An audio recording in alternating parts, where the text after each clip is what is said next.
Hello, hello, hello, and welcome to Affidian Magazine presents Spotlight On. Affidian is a multimedia marketing, publishing, and educational platform where we serve, support, and promote entrepreneurs and small business owners who are ready to scale their business that has a message, a product, a um, whatever that is that we are all here to serve the higher good, as I always say, to serve the higher good. Our messages, our offers is here to make the world a better place. And Affidian is that platform that I created to make sure that there is a platform, whether it's by TV, to our the magazine, and we also are helping authors promote their books, their image, and courses. So there's this whole huge package, and I'm very excited to slowly be dropping pieces here and there. But I will definitely be reaching out, and you'll be hearing some more about that. Moving on to our spotlight on is, and I just want to say, in our last issue of Affidian magazine, we had Miss Carol Pilkington. She is a spiritual counselor, a teacher, and educator. And today she's with us and very, very excited to see her. Hello, Carol. How are you? I'm good. How are you? It's great to see you. Thank you. Did I misspell your name somewhere, please? It's Pilkington. You got it. Pilkington. It's kind of hard because you want to say Pilkington. Pilkington. It's a it's a tongue twister. It So, is. Carol, obviously you were in the magazine and we spotlighted you, and you have quite an interesting background because a lot of people talk about the moment, that aha moment that they had when they had what we call the awakening, and that knowing that you just know, like it's not something you can learn, it's not something someone can tell you. You know it, and then once you go through that process, then the real work begins, because now you want answers and you start seeking, and you started pretty early. So let's go before that moment, let's go back to who Carol Pilkington was as a young girl before this transformation started happening. So, sometimes it's nice to see that we did live a regular life before transformation. So, can you share a little bit of that with us? Sure. You know, we all want to feel like we belong somewhere, right? Mm. And growing up, I didn't fit in anywhere academically. I didn't fit in with the theater crowd. I didn't fit in with the athletic crowd. I didn't have a bunch of friends that I hung around with. Hmm. But I was always observing and was really interested in human nature, Uh-huh. what made people tick, what did it mean to be here and to be human? And and like I had said in my article, I'd had an experience when I was around between 8 and 10 of a download that of who I actually am, and that is love. And yet it was so incongruent with what I was seeing around me, all the Hmm. anger, sadness, pain. Right. Um, so fast forward from there, I just like everybody else had to go through my own learning experience about life. And I was in the corporate world for many, many years. I was in telecommunications. I built telephone systems and voicemail systems. Oh, wow. So it was a very, very linear and logical minded profession, Hmm. which actually served me very, very well for a long time. And as I look back on it, I was very unhappy because it wasn't feeding my soul. Right. But by the same token, what I recognized was I needed those experiences. I needed those down to earth, practical experiences so that I Mm. had both sides, Correct. Yes. the imaginative, the explorative, um, and the daydreaming that Yes. I did had to somehow be brought down to earth in some practical way so that I could apply both sides of the brain, the alpha, and the omega. And so I'm really grateful that I had that experience because it also enabled me to bring down to earth, if you will, Yeah. all the experiences that I'd had from an esoteric perspective and a Right. spiritual perspective. Because people need to be able to grasp on to something that they can resonate with so that they can apply it or see how it's operating in their own life, in their own Right. day-to-day world. Wow. That makes a lot of sense. So at that moment, and you said 10 years. So that's young. And, I have my own experience with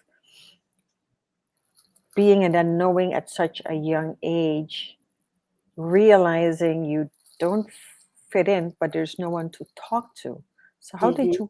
how did you navigate those years? Like, were you brave enough to tell your parents, hey, you know what, I'm having this experience? Or did you keep that all to yourself? And how did that? Yeah, I kept it all to myself. Um, One thing happened when I was around 18, no, when I was around 20 years old. It was probably just after my mother passed away. And an older neighbor of mine asked me for my birth time, my birth date, and all this other stuff. And she sent it to an astrologer that she knew. And I was presented with a cassette with an astrology reading on it for my birthday. And while it was hit and miss because the person never ever spoke to me, she didn't know Right. me, Hmm. but it resonated with me deep down. I felt like I'd been heard by the cosmos, if you will, although I didn't have that language for it at the Right. time. Get it. I get it. There was a seed that was planted that, Right. oh my gosh, there's something out there that can help me answer the questions that I've been seeking answers to for up to this point in my life. But that lay dormant for a long time. And there's a quote by Rumi, there's a larger quote, but the last sentence of it is, what we seek is seeking us Yes. too.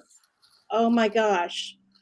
When I heard that, I was so comforted by it Yes. because eventually I knew that something would come of it, that Hmm. my asking and my need to understand what it means to be here and Right. what is my bigger purpose here.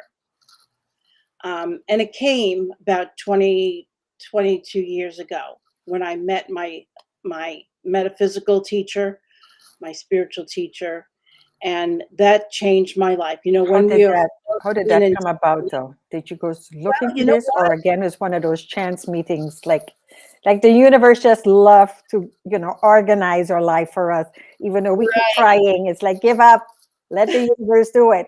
But tell us exactly. tell us how I that transition I happened. believe in allowing ourselves to be led. Yes. And years ago, there was a thing called Yahoo Personals, Okay.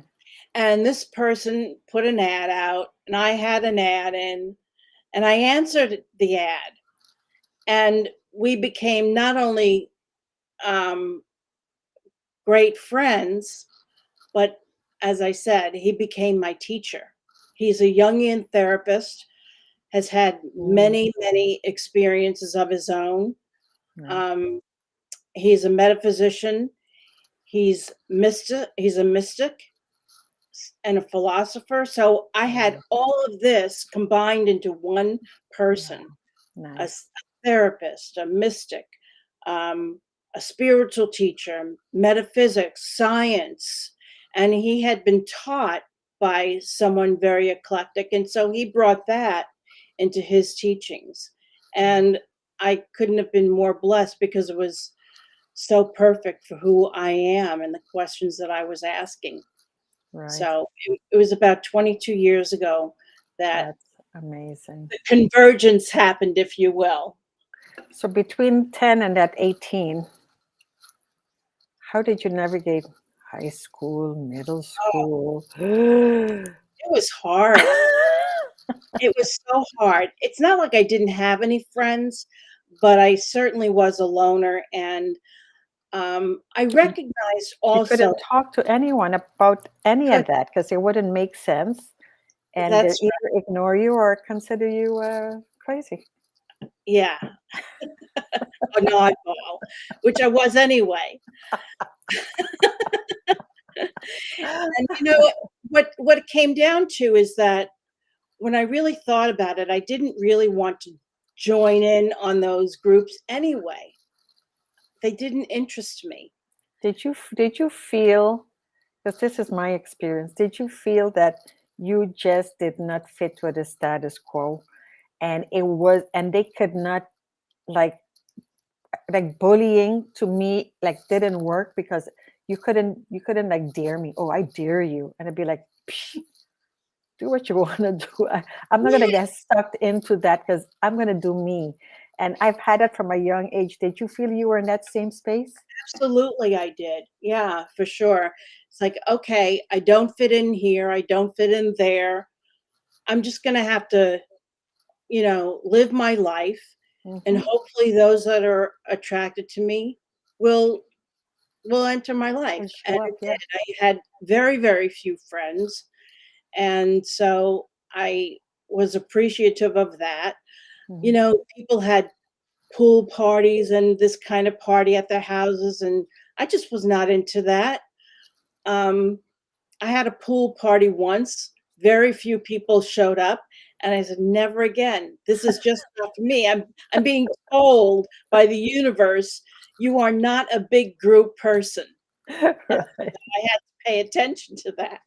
And that was something that I began to do all my life, pay attention to the signs and the messages that Mm, I had been started to be, honing in on and focusing on. So feedback. I always right. talk about feedback, we're Feedback. getting feedback all the time, but whether or not we pay attention to it is Correct. another thing. Do you have any religious background No, and at that's all? another none whatsoever. My parents, I was born into, the Protestant religion, Methodist Protestant, and, my parents didn't go to church, but one at some point in my life, they got on this kick, like, "We need to send them to Sunday school." So they did, and it's like, "Come on, do we have to continue this?" Oh my That goodness. was a that The was guilt trip. The definitely not guilt for trip. me. How long did that last? Probably a few weeks. Yeah, probably. It was just, "Please, it's ridiculous. I have to get up Right. super early for this?" No. I know. It And was so you already knew different. You already had that. You knew something else. It had to be different. You knew it. yes. What bothered me, I saw the hypocrisy of it, that Mm. would Ooh, walk don't get out me started. the doors on Sunday and go back to behaving and treating one another Exactly. like they did Exactly. Monday through Saturday. So Correct. it didn't make any sense to me. Correct. That is so true. That is so true. Oof. Oof. So at that point, so once you did you say you had placed an ad? Were you teaching anything before you met your mentor? No. So you saw an ad, you responded, and you met this person, and now this person becomes your teacher. How did Mhm. that journey take you to where we are now? Oh my goodness. Um, it's very, very profound. He took me to another level of understanding, experience, and, um, really going into the deeper dark side of the pool, like really going into the deep end. Mm. of understanding and um, who I am. And that meant really becoming very familiar with the triggers in my life. He had the group of us literally writing about our triggers every Oof. single solitary day for 4 years. Who does that anymore? Or that kind of No, thing. and you're right, because self-mastery is an ongoing, never ever ending. Anyone that says, "Oh no, I've already did this," and I'm no, oh, I've already read the book. No way. That doesn't it's not how it works. There is always something else that needs to open up and be unraveled. So I'm glad you said that. Absolutely. And when I became familiar with the triggers as they were happening, Mm, I had choice. We have choice at that moment that we become aware of mhm, what is happening in the moment. right. It's Alfred Korzybski coined the term cortical thalamic pause. You can pause the moment you become aware of something. It's observing in the moment. You have choice Yes. of what Oh to my do goodness. That at is that. excellent. That is so excellent. Um, I learned that on my own. I learned it on my own, but it's nice to know that there is a way to teach this, because that was one of the stuff I wondered, like, how do I teach this, having people being aware and go, wait a minute, I just got triggered. Um, I started noticing it where you feel it, kind of your heart would react first, Mhm. that and you feel that shock, and you can either go down the rabbit hole and go with it and do the drama and let it drag you way down there, or you could stop right there and be like, not letting you take me there. I'm gonna breathe, work my breath, work whatever that needs to do. So how do you use that moment to say nope, pause? In my metaphysical training, they said, we would have to go delete, delete, delete, negate, negate, you know and let it go. But how did you guys do yours? How did you do? Well, it's interesting because the moment that you see it, it shifts. Hmm. And like I said, you have choice at that moment. Now, some triggers really have hooks, so to speak, and they can pull you. But the more you flex the muscle of observation Right. and see things in the moment as it's happening, the velocity with which you are able to stop it, Right. the moment you're able to observe it, Mm. it can shift and stop right there and then. But it takes flexing that muscle of seeing it. And when you do that, your world can change dramatically. Instant. Have you read The Untethered Soul by Michael Singer? No, but I'm going to get it Oh, because it's no. something that you suggest. Okay. I read the book more than once already, but I just read the Surrender Experience, and that really took me back. It was to me it was a reminder, Mhm. because I used to live like that. I used to live in that surrender space, like whatever, this is it. Oh, it's raining. Wow, it's sunny. Wow, snowing. Wow, yeah, like it was just like, oh, okay. And then, of course, life gets in the way and we forget and we become all analytical. We get into our head and we want to do everything my way, and we get lost along the way. But he talks about letting it pass through you, which is kind of what you're saying, Yeah. because a lot of people want to resist it. And you can't resist, because then resist becomes creating a new trigger. So we don't want to create more triggers. We want to let it flow, accept the moment as it is, understand why you're triggered, because every trigger has a root cause. There's some kind of a background attached to it. And I do believe that unless you touch base with that root, what I call the pact you made with yourself, because there's a moment you go, when this happened, I'm going to behave this way, I'm going to react this way. Until you go back to that moment where you make that pact with yourself, that is going to show up in every part in your life, not just a moment, but in your relationships, in your self-worth, and it keeps showing up. So a lot of people are like, oh, do I always have to go back to the youth? It's not just the youth, it's where you started that pattern, because it becomes a habit. And then we have to unravel it. So how do you um, share that or teach that to your Yeah. clients? Another thing is that um, we are addicted to the suffering. Oh my goodness. Yes, yes, and yes. And language, we don't realize how used by language that we are. When we are children, we absorb like sponges everything. Correct. All of our conditioning and programming is absorbed, and that includes the language of it. So when we can understand the language of something, that the word is not the thing itself, and flex that muscle, there's an exercise that I work with people on to help create that pause between seeing something and putting a label on it immediately as a Right. word.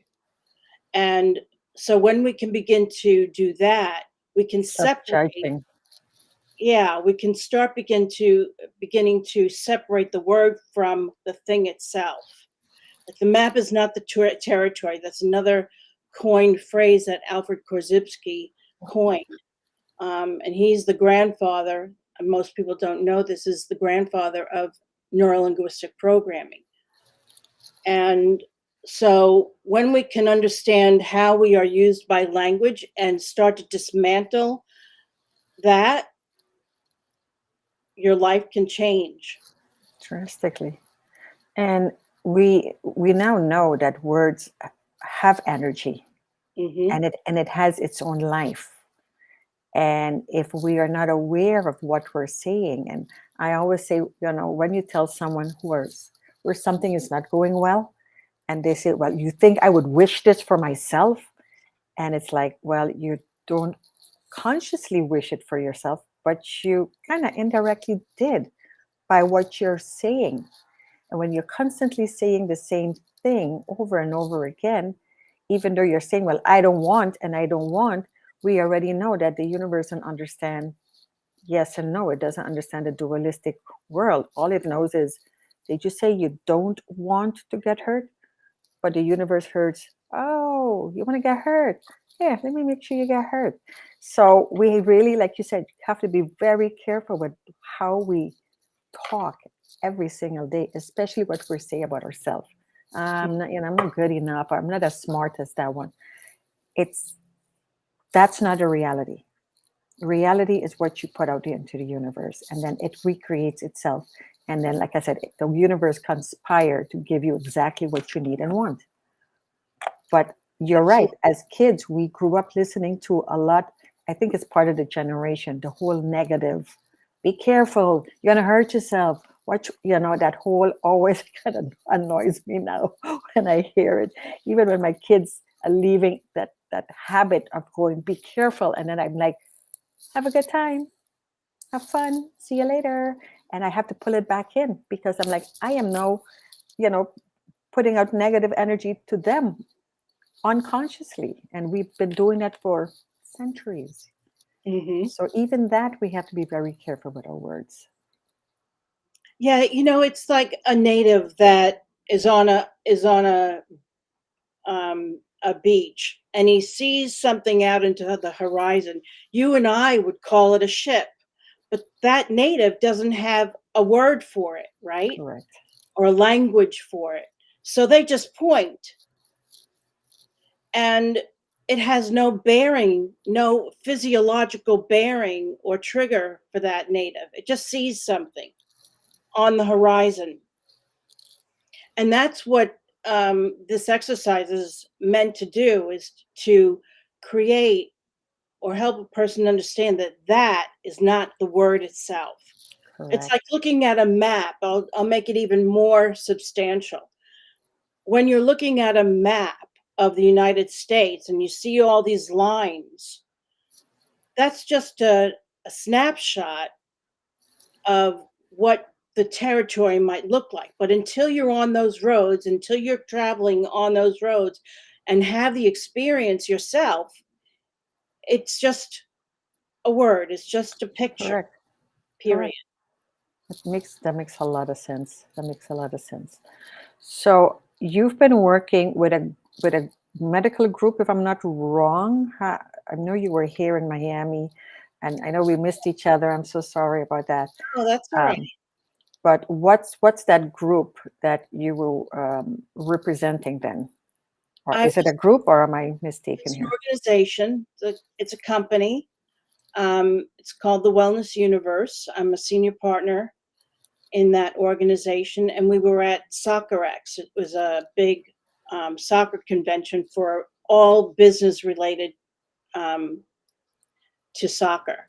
Right. And so we had a booth there, and we had some practitioners, Reiki, energy, and things like that.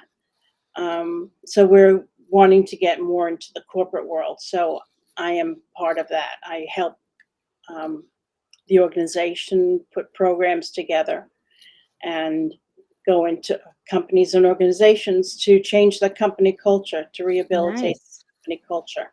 That's great. So is it also training mindset and all of that as far as Love it. bringing more of a holistic background to companies now? Because that's where we're moving into now. Exactly. So yes, excellent. So your own personal practice. So tell us a little bit about that. What I do is I work with executives and business owners and caregivers that are feeling a deep sense of anxiousness. Mm, You could say they're at an existential crisis in their life. They've done all the things that money could help them be successful in, but yes, they haven't paid attention to the inner world of correct. what really makes them happy, what makes them feel alive, Hmm. joyful, and being present to the life that they're living now. So I work with them to break through the stigma of anxiety, depression, and grief and loss so that they can be honest with themselves and be more authentic and Wow. congruent inside and out. Right. So is there a timeline? And I'm sure that we've had different age groups. And again, I can always go back to my own personal experience. We do get caught up, especially as women. We get caught up in the family dynamics. Being the daughter, being the mommy, being the wife, being that person. And there's that I call it like the second phase of our life, or yeah, so it's that second, third phase where it's like, okay, I'm totally focused on household and getting the kids and da da da, and then we become empty nesters, and the kids are gone, or there's a divorce, or lost of a partner, and you're kind of alone, and you're kind of you feel like earth floating in the air with nowhere to go, and you're thinking, I spend all this time on everyone else, and this is the time you have to go in. And we're also being trained, don't be selfish, always Mhm. give. And I don't remember which book I read, where they said, but if I'm not selfish and I serve you, then aren't you the selfish one? Because you want me to stop doing what I'm doing to serve you. So who's really the selfish one? And I do believe at some point we have to become selfish. There is a good selfish, which is the one where you have to take care of you first, because you're no good if you are, like you said, if you're not in a good place, if you're not happy. Number one, we're not a good example to our kids. We're not a good example to our friends or anyone if we're walking around unhappy and unfulfilled. So being selfish is a good thing. But at what point, like, what are the triggers that people start realizing? Is it an age time limit, or is it a situation that make this transition happen for them? Yeah, I think there's a particular age group between 29 and 40, 44ish, and there are moments within that time frame that people begin to wonder what is this all about? I'm on this um, merry-go-round, Right. and I can't get off, and I'm feeling empty, and life is meaningless to me right now. And so when it gets to the crescendo, if you will, that has them asking the question, "Who am I? What does it mean? What is the meaning of life?" Then that's when people come to me. Um, are they coming with a lot of fear, or are they coming with an open mind and saying, you know what, I know something is so, not working.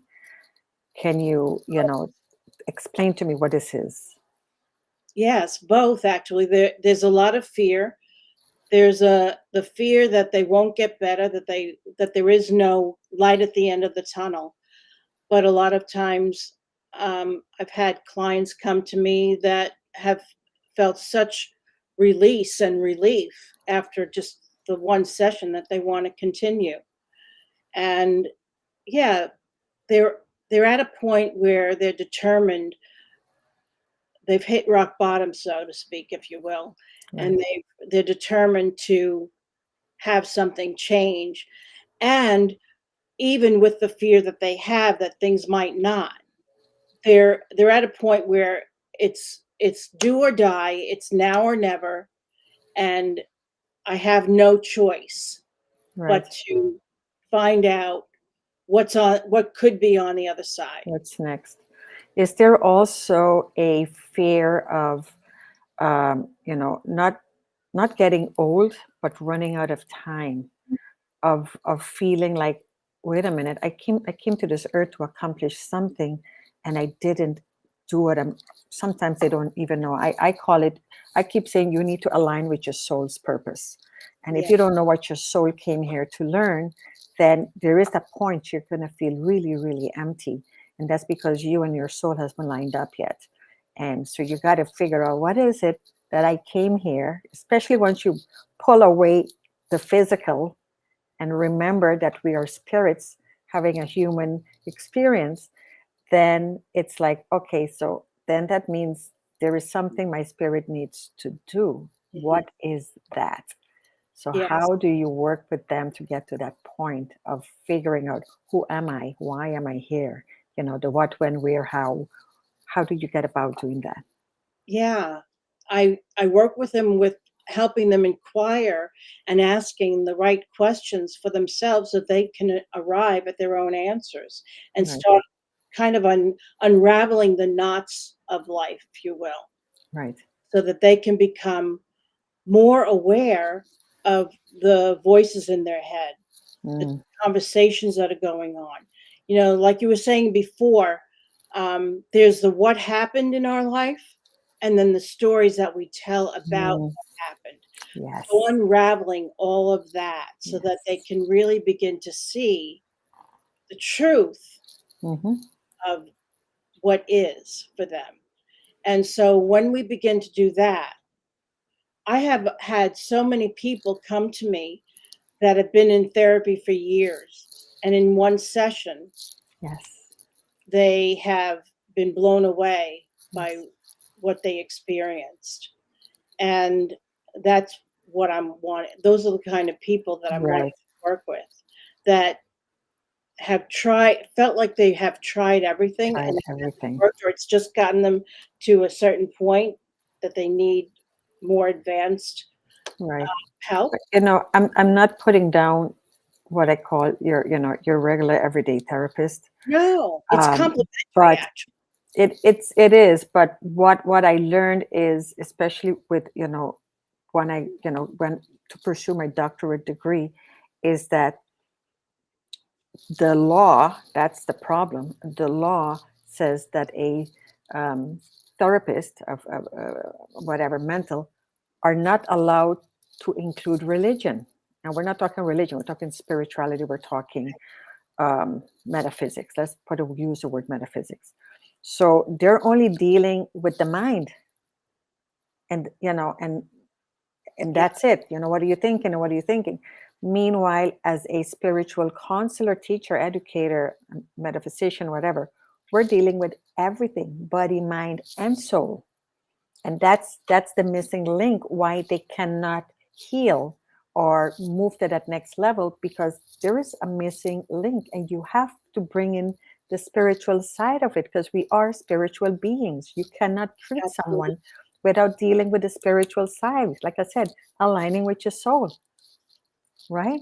That's right. When we don't nurture the spiritual nature, we are scattered and fragmented, Hmm. and it's a fundamental component that Yes. makes up who we are. Yeah. And meditation is huge. And I know a lot of people are resistant to it, and they think it's just sitting there quietly. And I realize you cannot explain to people what happens when you sit in real transformative meditation, when you really sit in it. And of course, once you're beginning, I always say start short. Start with the 5 minutes, because believe me, 1 minute is going to seem like ages if you're not used to sitting still. But as you graduate more and more and more, and you extend it longer, and all of a sudden everything changes. To Hmm. me, what I see, time slows down. The aging process slows down. I just came back from Aruba, and people are looking at me and saying, "Are you never ever going to age? You have not aged in 30 years." And I'm like, yeah, I think it's that meditation, because it brings down all of that calmness in you, and it keeps you in this playful space. It keeps you, to me, it keeps you that child play space, but it changes everything else. Your perception, it's much more difficult to get angry. You don't take things personal. People can say anything, and you're like, yeah, that's your opinion. You don't take it personal. You don't get angry as often. And I know, unless they try it, they don't know. But how do you introduce meditation to your clients, and how do they take it? Do you see resistance with when you're coaching them at all? There is resistance, and that's natural. And if we don't have resistance, then we can't break through it. So I never ever say, stop resisting, because the resistance is part of the process, you Right. know? Um, but what I talk to people about is not just a meditation technique, but a practice. And yes, 5 minutes, 2 minutes at a time, just to Hmm. observe what's happening now, not to do anything with it, not to try and get rid of it, because there's an activity already in place of just observing. That's Right. active. When Correct. we're actively observing, you're already doing You're something. already doing. Let it be. Yes. The art of doing nothing. Yeah, But you are doing. It is taking up time and energy and awareness and attention. And it's actually a lot harder, a lot of work. Sitting yeah, still is very difficult. This is why, people fill their day up with the ongoing TV and scrolling, their phones, and needing to always have noise in the background, because mhm, they're trying to block that the that's mind. And it's like, to me, it's like your spirit guides trying to talk to you, and you're like, no, no, no, no, I don't want to hear, I don't want to hear, because if I listen, I gotta react and act on it, meaning I have to change. And mm, we're so afraid of change. The word change freaks people out. I'm always looking for a different word for change, because I don't like to use the word change, because it triggers something in people. I yeah. use transformation, or, I'm still looking for new words, but what kind of wording would you use in a moment like that? Well, it's not so much about the words, but the action of what people do. I might use things can shift. I Shift is a never, good one. I try not to um, say anything in absolute terms. Right. It can shift, it might shift, it may shift, but just try it out. Hmm. Try it out. Explore for yourself. Find out Right. for yourself. because I can tell you that if you put your finger in the flame, you're going to get burned, and you may or may not believe me. But if you put your finger in the flame, if you actually do it, you'll find out for yourself. Correct. You'll be like, oh, Carol, you were right after all. It did burn. So experience is the best thing of all. To Yes. experience, to experiment and explore. Be an archaeologist of your own life. Right. It's funny because sometimes I still get caught up in that moment of thinking, oh, I got all of this stuff to do. Like I wake up in the morning, I have all this stuff I have to do. Let me get up and, get going. And then I have to stop myself and say, no, wait a minute. The most important thing I have to do is my spiritual practice. It's my meditation, my journaling, my quiet time, because that actually takes care of the rest of the day. It makes work easier. It makes the amazing ideas show up. It resolves all your issues.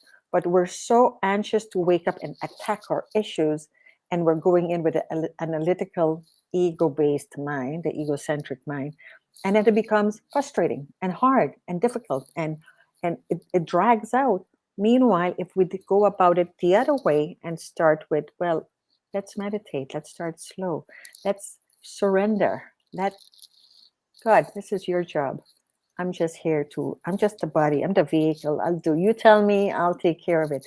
And that's how we make our life simpler and easier and more pleasant, like you said, and more fun. And I'd like to take that even a step further, that everything that we do is part of our spiritual practice. When we can bring consciousness to every single solitary thing that we do and say, that is our spiritual practice. And it can be so magical. Doing the laundry can be a meditative practice. Washing the dishes. When we bring conscious awareness to every single thing that we do, Yes. oh my gosh, it's a life It's changer. amazing. That's definitely something I do. If I open my fridge and I'm going to cook today, and I start pulling out my food, whatever that is, my peppers and my onions, I'm going to start chopping, which is very meditative to me. Mhm. But at the same time, I'm saying thank you for the prosperity and abundance. I had money to buy food. So abundance. So it's mindset. And as I'm preparing, I'm like, thank you for my health. If I wasn't healthy, I couldn't stand here and cook a meal. And I keep adding on because I want to keep my mind in this prosperity, abundance space. Um, my girlfriend is having some health issues right now, and she needs someone to come and clean the house and cook, and someone to do physical therapy with her. And they come to the house, and she's obviously upset because she doesn't want to have a health issue. And so she mentioned that, and I said, oh my goodness, look how lucky you are. Do you know how many people want to have someone to come and cook and clean for them and have a personal trainer come right to their house and work with them? I said, you're abundant. You're already prosperous. And it took her a moment and went, that's a good perspective. I didn't see it that way. I said, because once she shifts to that, I'm having something that other people wish for, and they consider that abundance, prosperity, that's going to trigger back into her personal health and well being. Because now she's going to say, oh, well, it's going to put that positive energy into her healing, and actually might make her healing much faster and easier. Absolutely. Right? It's always Yeah. in the mindset. So it's Yes. always, like I said, it's always in the perspective. Like to me, take everything, turn it around. Look at it from the other direction. Look at it Mm. from someone else's point of view. Don't automatically choose something and stick to that and say, this is it. Because like you said, nothing is absolute. So how, and I think it's part of, it's something you practice. And with time, it becomes just Absolutely.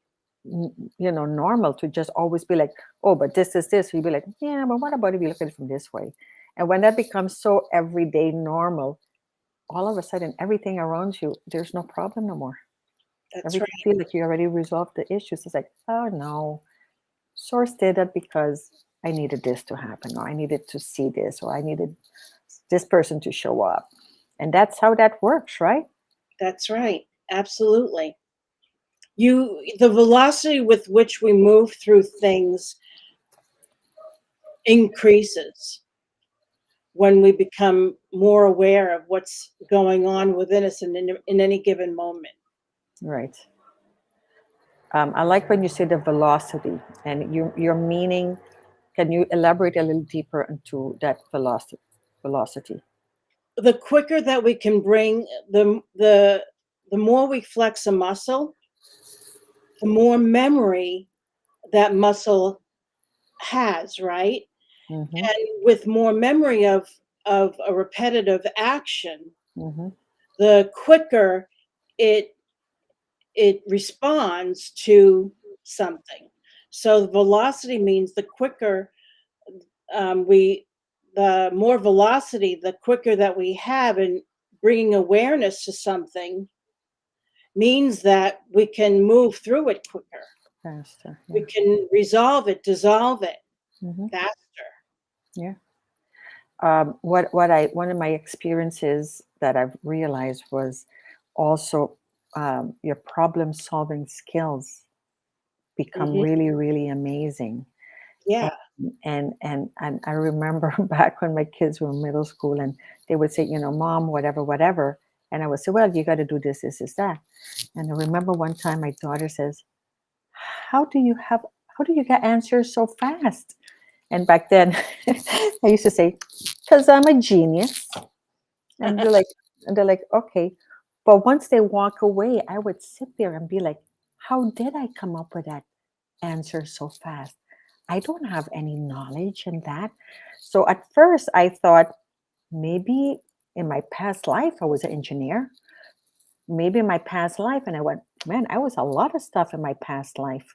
Right. And then finally it started to hit me. I'm like, oh no, these are your guides communicating. This is part of what I call the collective vault, right? So everything that ever existed, ever, every idea, every knowledge, every word sits in this vault, and we all have access to it. If you just open up, it's right there. There's no lock. We all have access to it. So when you are that open to receive, the minute there's a situation, the answer shows up, Yeah. and the more you do it, the faster it comes. So problem solving becomes something that I do so naturally. I don't even think about it anymore. And I think it's, to me, it's such a fun, and I'm still in awe. I'm still like, that was amazing. How did you guys do that? That was great. And I have this conversation with them, of course. I'm like, that was funny. So so it does. Once you start connecting with your higher self, once you understand and get on your soul's journey, it is amazing how Hmm. much fun life becomes. Like every moment to me is fun. And like I'm not even surprised anymore, the stuff that they do or the stuff that they say or the things that happen.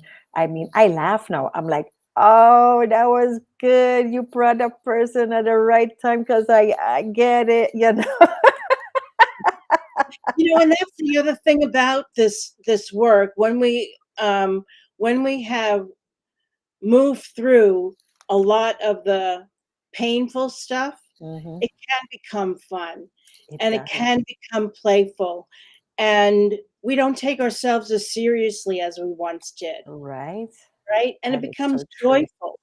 Yeah. And moments that come that might be challenging, like you said, we hit them head on, and we're not afraid of what might come of it. We just see it, deal with it, and move through it much faster. Right. Yes. So I know you also did astrology, and of course, it's a lot of people very interested in astrology. And to me, astrology is also a stepping stone for not always resistance, but it helps people open up their mind and their heart a little bit more, because that's been around a lot longer. And um, and sometimes we just want an answer, or verification on ideas or thoughts. Tell us a little bit about that practice. Yeah. Um, with astrology, I found that it helped me answer the questions that I couldn't get from traditional means. And it helped me understand the cycles of life that I was in. Hmm. And also it gave me a language to play in with regards to metaphors and understanding that I was connected to something much bigger than just the personality of me. Right. My purpose of being here is much greater, that everyone has a cosmic need to fulfill. And discovering what that is, discovering what our higher calling is a wonderful way to use astrology. And that's how I Right. use it with my clients, to help them move through things faster so that they can really live into Right. our natural spiritual calling. Right. So, it's interesting because this is kind of where Ophidian came from, although Ophidian have its own story behind it. But there was a calling I've had for such a long time, and I couldn't figure out how to put it together. And it's finally coming together. And that's what this is all about. And it's, like I said, I grew up on stage. I've been dancing and been on stage since I was 6 years old. It's like, I don't think I know any other life besides production. And I love production and shows and all of that. And I thought, oh, this is interesting. My whole life was in that field, so that now I can create this platform because I believe we all have so much to share and we have Mhm. so much to put out there. And it doesn't have to be just my message, because sometimes you need five people saying exactly the same thing for one person to get it, right? Because that's Yes. we work with whoever is that person that we're supposed to connect with. So this is what this platform is all about. I'm like, well, Carol has all of these skills, and I have this, and this one have. What if we can just get all of this in there out to the masses?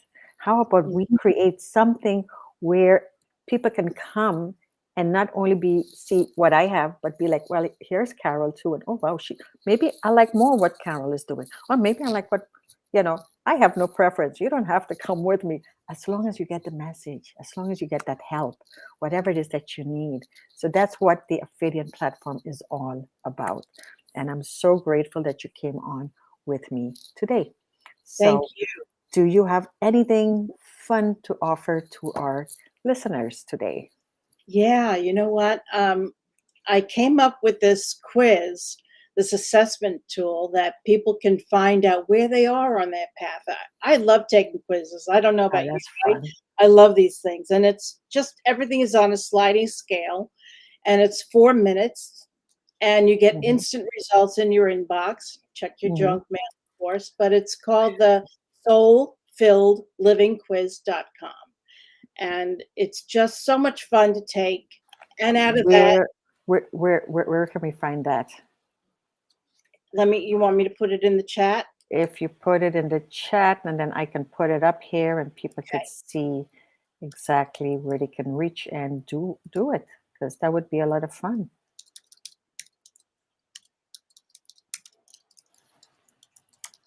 there you go.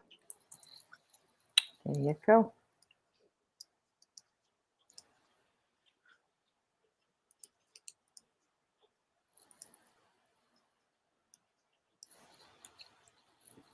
And from there, they can also schedule a call with me to talk about what they discovered.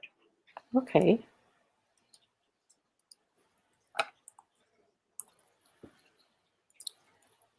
Then is there somewhere that they could sign up and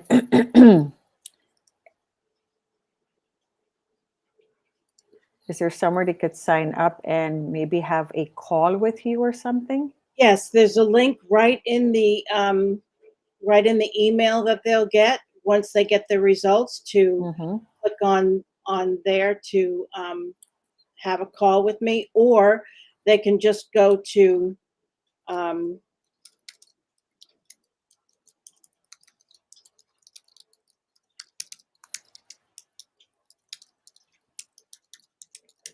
go here and contact me directly.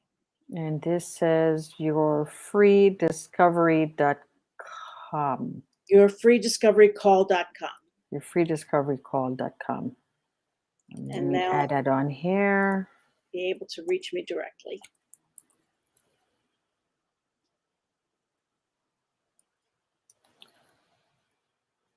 Well, this was fun.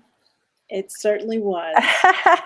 It was very informative. It was very, what did I put here? This doesn't work. Too much information. Anyway, we will definitely get back to them, and anyone interested could still meet, go through our website. So, can we find it on carolpinkelton.com as well? Yes, ma'am. Carol, thank you so much for coming on. And I know we've been on, I mean, you've been on my Tell Me a Story, you've been on my author platform, and now you're on this platform. So, and I'm looking forward because I think I hope we're going to be doing a joint venture together and creating new material on the Yes. Affidian platform. And we will have this available to our, to the audience who are interested in a combination of what Carol has to offer and what we are creating with our Affidian platform. So thank you again for being here. Thank you so much, darling. All right, stick around. We'll chat in a bit. Okay. Thank you. Thank you so much again for joining us today at Affidian Magazine Presents Spotlight On. Next week, we have the next person that's in my magazine, and that would be Monira Sahabi, the niche navigator, and she is all about creating successful podcasts. And she will be here to help you expand on how to use podcasts in so many different ways. So again, this is Karina Felix of Affidian Magazine, Affidian TV, and the whole fun platform. And if you are interested, like I said, we are a multimedia marketing, publishing, education platform because we need to get together and make the world a better place. And each and every one of you have a message to share, or a product, or a service, or whatever that is. So please reach out to me at lifestyle@affidianinc.com, or just go to the website at affidianinc.com. And I look forward to hearing of you guys. And again, namaste. Thank you very much. And we'll be seeing you soon. Bye.